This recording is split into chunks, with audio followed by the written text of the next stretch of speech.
Skipping pilot holes when installing screws in a door jamb repair almost always causes wood splitting and weak joints that fail under load.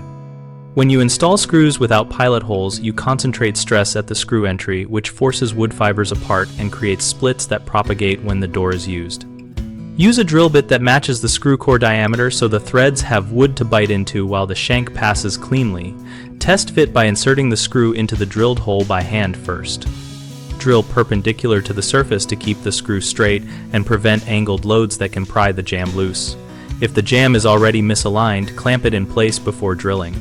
For dense hardwood or near edges, reduce the pilot bit diameter slightly so the threads still cut and compress the fibers rather than expanding them.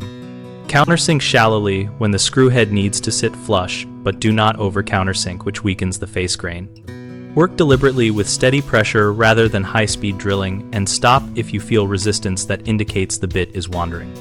Common mistakes are using a pilot hole that is too small, which still splits the wood, using a bit that is too large, which gives a loose screw and poor holding power, and drilling at an angle which misaligns the screw and pries the joint. If the pilot is too small, re-drill with the correct core size bit. If you are unsure, remove the screw and test in a scrap piece of similar wood until the screw threads draw in securely. If the hole is too large, use a slightly larger screw or insert a wood plug with adhesive and re-drill once cured.